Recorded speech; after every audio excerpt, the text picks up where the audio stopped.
Ya, maka di akhir zaman ini cukup satu sholawat, tapi tulus kepada Rasulullah. Rasulullah menoleh kita.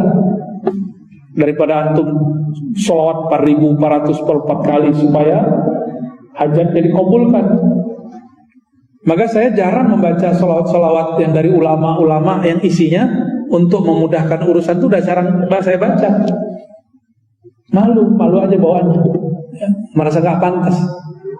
Itu thariqat zaman dulu lah, thariqat akhir zaman beda lah ya. Akhir zaman kembalikan kepada Rasulullah Sallallahu Alaihi.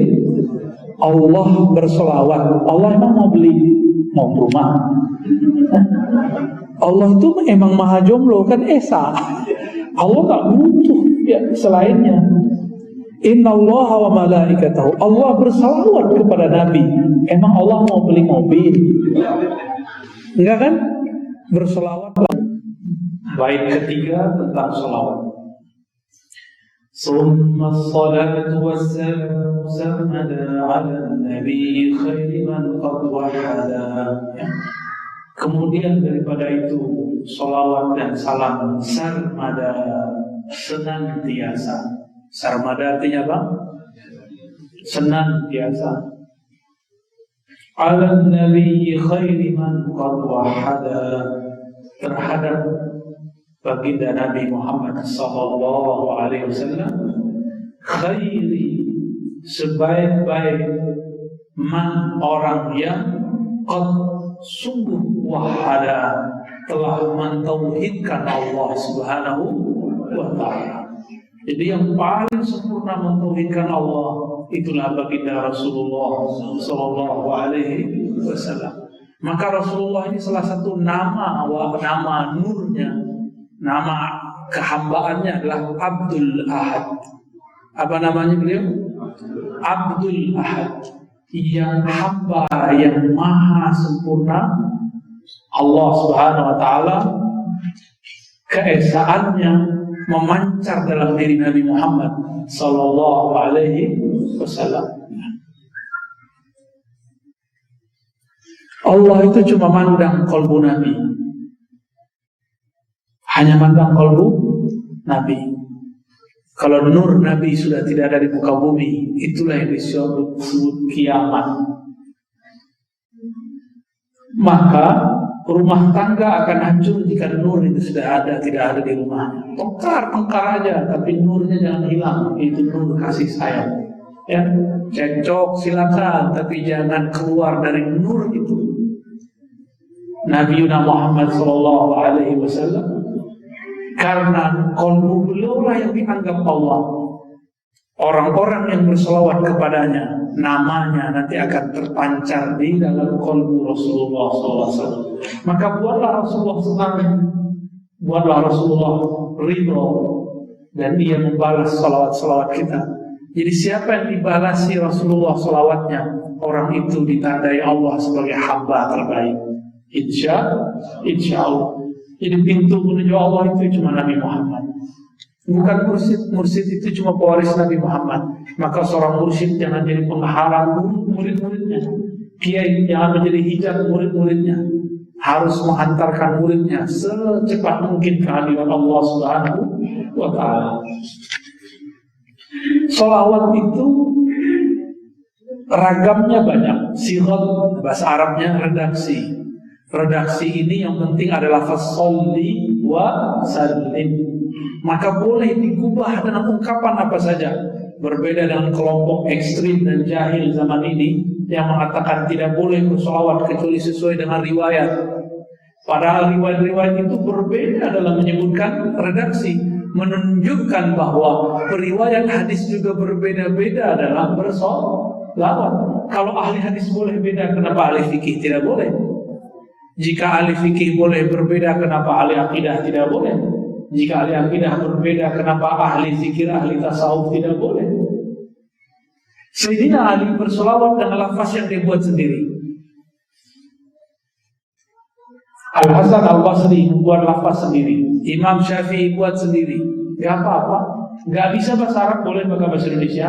Bapak cukup katakan, ya Allah, sampaikan salam, rindu, cinta kepada Nabi Muhammad sallallahu alaihi wasallam. Itu sudah salawat. Ya, Jadi sholawat itu nggak mesti seperti yang mereka bilang harus sholli. Ya. Orang bersolawat udah nangis rindu, dia mesti membid'ahkan orang. Ya. Kita udah nangis nih. Sallallahu ala Muhammad. Itu sudah merasa merinding. Dia masih bilang bid'ah. Apa isi hati orang-orang begini itu? Ya? Nggak ada cinta di kalbunya. Orang sudah rindu Allah, rindu Rasul, yang masih sibuk menyalahkan orang yang rindu kepada Allah dan Rasul. Maka ke depan nggak usah dihiraukan kelompok-kelompok ini. Kita beramal saja, ya. Maka saya menjawab itu cuma dalam rangka menenangkan umat dan jamaah. Nggak ada urusan, saya nggak perlu ditenangkan lagi. Cuma jamaah ini kan perlu ditenangkan dikit-dikit ya. Kayak antum ini kan butuh ketenangan. Ya butuh dilus-lus sedikit, ini dan dalilnya gitu. Berselawat itu boleh dengan angka-angka tertentu, boleh dengan jumlah-jumlah tertentu, pada waktu-waktu tertentu. Bebas. 1 selawat 10 rahmat. Maka orang yang berselawat 10 kali dapat 100 kali dapat 1000. Maka orang yang berselawat 1000 kali setiap hari, Allah kuatkan dia dengan pengerkalian berapa? 10 lagi berarti 10.000. Jadi antum yang bekerja, berpolitik, guru ngaji, tidak usah khawatir kalau sudah sholawat. Di dalam rahmat itu ada rezeki. Maka orang-orang ahli sholawat itu nggak perlu minta rezeki dengan sholawatnya. Dia bersholawat itu sudah rezeki. Maka aneh kalau masih ada yang sholawatin mobil biar dapat kebeli. Norak. Sholawatin rumah biar lunas, ya salah. Emang kalau nggak mau lunasin rumah nggak sholawat ente? Emang kalau nggak mau beli Fortuner, Pajero, Alphard, ente nggak mau sholawat? Mau beli apa? Veloz ya. Expander apa lagi? Bandel kali ya. Jadi orang ini sholawat kalau lagi ada butuh. Orang-orang begini, orang-orang tidak sopan kepada Rasulullah Sallallahu Alaihi Wasallam. Kok minta dunia pakai nama Nabi? Itu orang paling aswaul adab, orang yang paling buruk adabnya. Meskipun kata Ustadz itu bagus. Ustadz siapa juga ngomongnya? Mau sampai kapan antum begitu? Rasulullah nggak ridho kok. Rasulullah nggak ridho. Rasulullah maunya kita sholawat karena betul-betul cinta kepadanya, bukan karena kita pengen sesuatu. Oh ini kiai saya, ya kiai kamu nggak wali berarti. Cari kiai yang wali Allah. Gampang nyarinya. Cari yang dia sholawatnya karena Allah Subhanahu Wa Taala, karena cinta Rasulullah. Itulah kekasih Allah. Kekasih itu dia bersolawat tanpa syarat, dia berzikir tanpa syarat. Itu baru kekasih. Kalau nggak matre, ya. Ada orang nikah sama antum karena udah dapat kerjaan. Itu namanya memanfaatkan, ya. Ya boleh sih halal-halal aja, tapi secara kerohanian itu tercela. Coba antum nih, ada orang senang sama kita karena latar belakang kita, dianggap kita guru lah, ustaz lah, orang keturunan orang kaya misalnya, anak kiai. Kita mandang orang itu apa? Ini cowok nih, mandang ceweknya apa? Cewek mah, antum ridho nggak sama orang itu? Senang nggak sama orang itu? Nggak senang, ancaman, menghindar kita ketemu. Itulah yang terjadi pada orang-orang yang bersolawat karena ingin dunia. Rasulullah akan tunaikan hajatnya, tapi dia dihindari Rasulullah. Rasulullah nggak mau ketemu orang begitu. Maka kalau mimpi paling ketemu mukanya dari samping. Kalau mimpi paling ketemu punggung, Rasulullah nggak mau noleh dia. Itu terjemahan bahwa dia selama ini bersolawat bukan karena cinta Allah, cinta Rasul Sallallahu Alaihi Wasallam. Beras habis nih selawat. Berarti selawatnya karena beras habis. Ntar kalau beras ada nggak selawat. Jomblo selawat. Kalau udah nikah nggak selawat. Begitu ya. Itu cukuplah amalan begitu tahun-tahun lalu, tahun-tahun sebelumnya. Udah pandemi gini kok masih begitu ya. Ilmu asrar sudah dibuka, rahasia-rahasia Allah sudah dibeli. Untuk apa lagi kita kemudian turun pangkat, ya? Maka di akhir zaman ini cukup 1 sholawat, tapi tulus kepada Rasulullah. Rasulullah senoleh kita. daripada antum sholawat 4.444 kali supaya hajatnya dikabulkan. Maka saya jarang membaca sholawat yang dari ulama-ulama yang isinya untuk memudahkan urusan, itu udah jarang saya baca. Malu aja bawaannya, merasa gak pantas. Itu thariqat zaman dulu lah, thariqat akhir zaman beda lah ya. Akhir zaman kembalikan kepada Rasulullah Sallallahu Alaihi. Allah bersolawat. Allah emang mau rumah.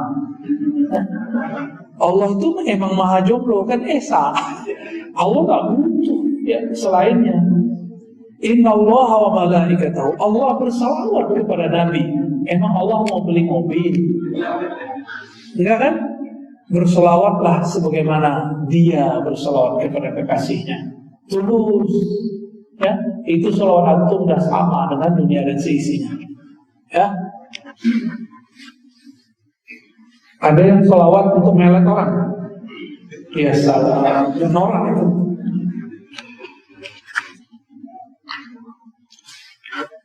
Wa alihi wa sahbihi wa man tabi'a sabila dinil haqqi ghayra mubtadi'a. Nah, ini bagian terakhir yang mau saya sampaikan. Alhamdulillah ini dapat 3 bait nih. Jadi antum bersyukur kalau matanya agak sayup-sayup dikit mau ngantuk. Jadi penjelasannya nggak terlalu panjang-panjang ya. Dapat baitnya banyak. Wa alihi halaman 11 ya. Dan sholawat untuk keluarganya, wa sahbih dan sahabatnya, wa man tabi'a dan para tabi'in dan orang yang mengikutinya sampai kiamat. Sabila dinil haqqi, jalan kebenaran tanpa ada bid'ah. Nah, kita urai ya. Ternyata sholawat tidak khusus untuk Nabi, juga untuk alun Nabi atau ahlul bait, keluarga Rasulullah Sallallahu Alaihi Wasallam. Maka kita boleh mengatakan Fatimah alaihi salatu wassalam, itu boleh. Itu bukan Syiah. Ya. Al-Hasan wal Husain alaihi salatu wassalam, itu boleh. Ja'far Shadiq alaihi salam, boleh. Ini dalilnya.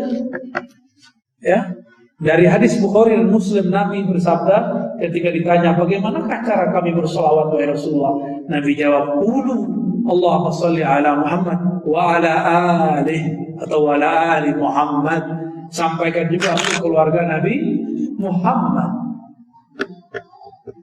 Berarti sholawat juga untuk selain Nabi Muhammad Sallallahu Alaihi Wasallam. Paham di situ? Suatu kali ada Ibnu Abi Aufa datang kepada Nabi membawa harta zakat banyak sekali. Ketika selesai berzakat, Nabi pegang tangannya, salaman, dan Nabi baca, Allahumma salli ala ibni Abi Aufa. Ya Allah, berilah sholawat untuk ibni Abi Aufa. Sholawat itu artinya apa? Usulur rahmah, sampainya rahmah. Itu arti sholawat. Sholat dan sholawat dalam bahasa Arab katanya sama. Bedanya sholat yang kita sebut kepada Allah, ada sholawat kepada Rasulullah. Makanya coba dibaca yang bait nomor 3. Summa sholatu. Sholat kan tulisannya. Sholat itu dalam arti ini sholawat bahasa Indonesianya. Jadi dalam bahasa Arab sholat dan sholawat sama. Sholat dan sholawat sama. Apa maknanya? Usulur rahmah. Maka setiap kali orang sholat ada rahmah bersamanya. Ya. Wasahbih. Nah, ini diperdebatkan oleh para ulama. Bolehkah bersolawat kepada sahabat? Tadi saya sudah jawab. Nabi bersolawat kepada Ibnu Abi Aufa. Sahabat bukan ahlul bait. Jadi boleh ya? Boleh kita mengatakan Abu Bakar alaihi salam, boleh. Saya punya guru, mursyid saya dalam thariqat Syadziliyah, setiap kali nyebut nama sahabat pakai alaihi salam, nama ulama pakai alaihi salam. Dalilnya dia begini. Namun itu diperdebatkan oleh ulama yang lain seperti Imam Nawawi. Wa man tabi'a, dan orang-orang yang mengikutinya disebut tabi'in. Tabi'in ini murid sahabat Nabi. Mereka tidak bertemu Nabi, tapi berguru kepada sahabat Nabi. Di antaranya adalah Imam Al-Hasan Al-Basri. Tidak ketemu Nabi. Dia lahir di zaman Umar, Di zaman Utsman dia hijrah ke Kufah ya. Terus sabila dinil haqqi ghaira mubtadi', jalan ke agama yang benar tanpa ada bid'ah. Ini penting sekali. Jadi bid'ah itu apa sebenarnya? Boleh dihapus? Apa arti bid'ah? Tidak ada dalil, lolos. Tadi masih ada yang ngomong yang Nabi tidak lakukan. Nabi pernah azan nggak? Nggak pernah. Bid'ah dong. Jadi bid'ah itu bukan yang Nabi tidak buat. Kalau Nabi ngomong nggak perlu diamalkan. Kalau Nabi melakukan perlu dilakukan. Nah, ini nggak benar orang begitu ya. Mufti gadungan namanya, ustadz palsu. Karena ada ulama begitu ngomong dari dulu. Jadi saya debat dengan seseorang, apa kata dia? Ini udah lama dulu. Ternyata kemarin ada teman saya mengulang itu, kisah itu. Kalau Nabi cuma mengatakan, memerintahkan, nggak perlu diamalin. Tapi kalau Nabi melakukannya, diamalin. Ini orang nggak mengerti usul fikih ya.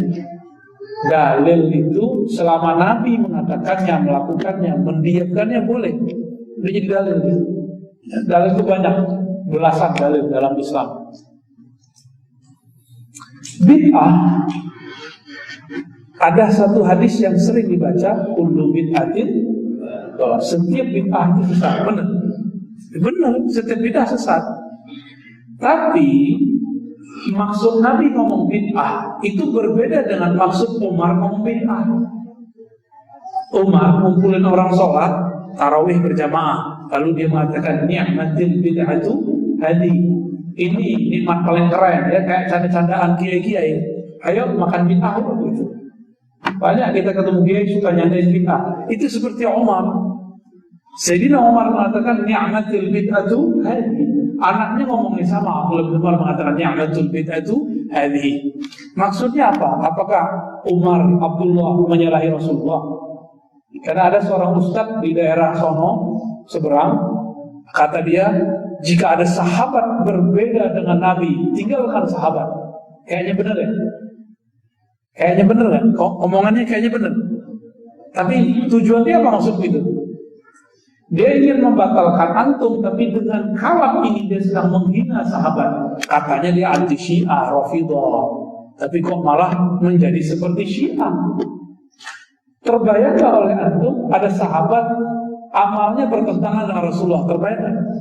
Sulit kita bayanginnya. Kayaknya dia punya buku setan ya. Dia menemukan sahabat berbeda bertentangan dengan Rasulullah. Itu bukan sahabat, namanya munafik. Sahabat itu disebut sahabat jika dia bertemu Nabi, percaya kepada Nabi, ikut sunnah Nabi, mata alal Islam, dan dia wafat dalam keadaan Islam. Itu yang disebut sahabat. Kalau menyelisihi Rasulullah berarti dia munafik, nggak masuk sahabat. Maksud dia ketika mengatakan Umar bilang ada bid'ah yang bagus, Nabi bilang semua bid'ah sesat, yang ditinggalin Umar yang benar. Ya salam. Apa lebih paham LCMA doktor hari ini daripada Umar? Yang paling mengerti maksud Nabi siapa? Sahabat. Yang paling mengerti maksud sahabat siapa? Tabi'in. Katanya uslubnya salaf begitu. Giliran Umar beda dengan penjelasan ini, dia tinggalkan Umar. Kayak gitu ya. Kalau bahas bid'ah jadi pakar lagi ya. Saya paling gregetan cuma itu doang ya. Se-Indonesia yang paling gregetan itu doang. Yang ngomong wayang suka-suka dia lah ya. Tahu kan? Suka-suka dia. Tapi ini ada orang ngomong, jika sahabat berbeda dengan Rasul, tinggalkan. Ya Allah, ya Allah. Kok ada keyakinan dia seperti itu? Usut-usut nama dia nama setan. Nama yang ngomong itu nama iblis. Mungkin dalamnya iblis kali berwajah ustaz ya. Bagaimana mungkin sahabat utama seperti Umar menyelisihi Rasulullah Sallallahu Alaihi Wasallam? Ini saya ulang ya, untuk belum konek-konek sebagian ini. Nabi ngomong setiap bid'ah sesat. Umar ngomong ini bid'ah terbaik. Bertentangan ada? Kata dia, tinggalkan Umar. Yang benar cuma Rasul. Ini menghina Umar nggak? Menghina Umar. Oh, jangan-jangan ini Syiah gaya baru. Syiah bermanhaj salaf.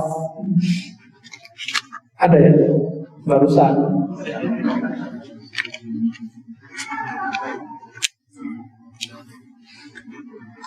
Bid'ah itu bukan hukum. Tolong digaris bawahi. Bid'ah bukanlah hukum. Hukum itu cuma 5. Wajib, mustahab atau sunat, mubah boleh, makruh dibenci, haram muharram. Berapa?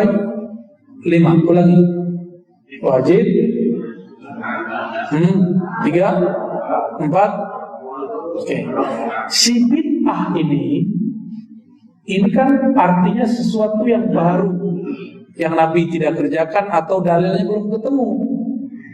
Apabila si bid'ah ini ya kita dapati di suatu masa, maka dia tidak boleh dikatakan langsung dolalah.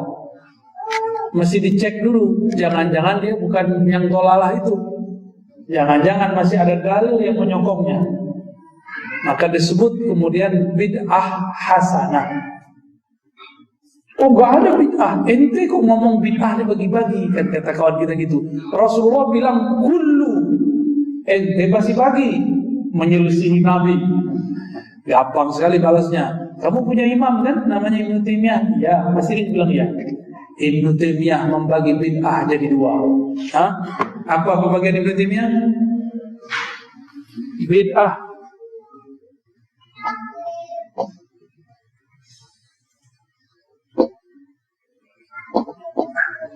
lughawiyah, syar'iyah. Syar'iyah. Jadi kata Ibnu Taimiyah dalam kitab-kitabnya, lebih dari 1 kitab, terbagi 2. Lughawiyah, bid'ah secara bahasa. Umar ketika ngomong ni'matil bid'atu hadi, ini bid'ah paling keren. Itu bid'ah secara bahasa. Itu bukan bid'ah, dia namanya doang bid'ah, kata Umar. Jadi Ibnu Taimiyah, ini saya sebut ya, Ibnu Taimiyah,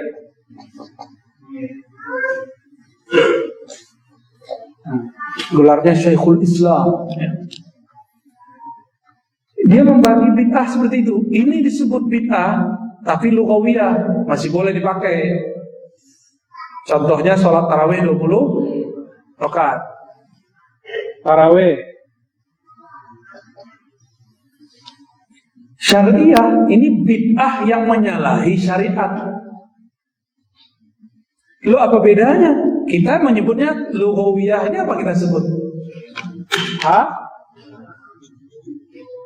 Kalau ini iya. Sama tuh. Bid'ah baik, bid'ah buruk, ya sama aja. Kenapa istilah imam boleh, istilah imam kita nggak boleh? Tuan mana imam kita? Ya? Yang bilang bid'ah baik dan buruk kan Imam Syafi'i. Ya.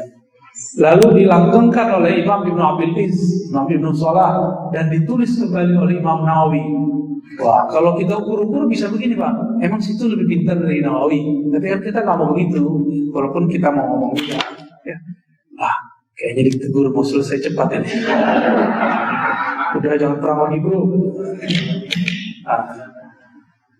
Jadi bid'ah hasanah versi mazhab yang 4 oleh Ibnu Taimiyah disebut lughawiyah. Bid'ah sayyi'ah disebut syar'iyah. Berarti Ibnu Taimiyah imam salafi bagi bid'ah enggak? Bagi bid'ah enggak tuh? Ya. Tuh intinya. Ternyata kita sama-sama bagi bid'ah jadi 2 ya. Beda-beda istilah aja. Terus kalau begitu, kenapa mereka tidak ngerti-ngerti juga? Inilah masalah mereka. Nggak mau baca kitab imamnya. Yang baca Ar-Razi lagi, ya. Yang baca Kiai Idrus Rabi lagi, yang baca Uwas lagi, yang baca kita yang baca kitab mereka nggak mau baca. Ya. Itulah masalahnya. Imam Syafi'i imam salaf bukan? Kata Imam Syafi'i diriwayatkan oleh Imam Baihaqi, setiap sesuatu yang baru yang tidak menyalahi, kata kuncinya yukhalif. Didukil di sini dia halaman 13. Ya, ini bagus. Ya, ini kami dulu kalau belajar tentang bid'ah, kami selalu menukil kalam Imam Syafi'i ini. Alhamdulillah ini pensyarahnya pinter dia nukil lagi. Jadi segala sesuatu yang baru, yang bid'ahnya sayyi'ah, itu cirinya cuma satu, yukhalif. Yukhalif. Apa arti yukhalif? Menyelisihi, bertentangan dengan Al-Quran dan Sunnah, ijma' dan qiyas. Kalau bertentangan baru disebut bid'ah syariah atau syar'iyah.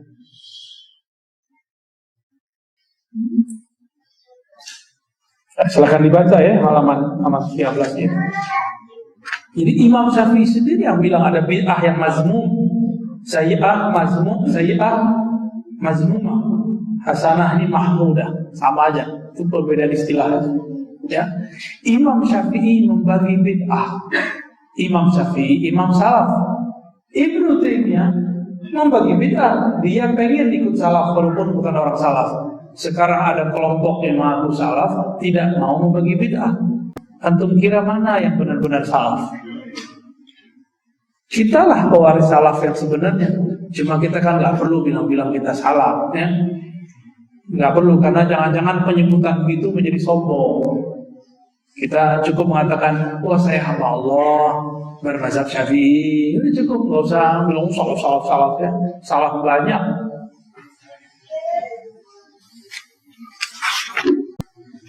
Nah, cukup lah ya, jam 9. Pertanyaannya nggak usah dulu ya. Ngantuk saya. Baru tidur jam 1:30 ya. Dijemput sama itu Abdul Buset, si Basit. Mana Basit? Dia kayaknya tidur juga tuh, ngantuk dia. Karena sudah 2 bulan nggak ke itu apa sih tadi? Nabawi ya. Saya ingat-ingat wajah orang yang ngajinya seduh-seduh, saya datang. Kurang-kurang tidur nggak apa-apa. Saya cuma minta doa aja ya. Tolong doakan kami, semoga tetap fit, semangat, dan tulus ridho menjalani jalan ini ya. Saya juga doakan antum semua, semoga tambah faham akidah sunnah, tambah dekat kepada Allah, tambah cinta kepada Rasulullah sallallahu alaihi wasallam. Semoga Allah ridho kepada kita semua. Nas'aluka ridhaka ya Rabb, nas'aluka ya Rabb ridhaka wal jannah. ونعوذ بك من سخطك والنار. سبحان ربك رب العزة عما يصفون وسلام على المرسلين والحمد لله رب العالمين. Mohon izin tidak salam-salaman ya. Assalamualaikum warahmatullahi wabarakatuh.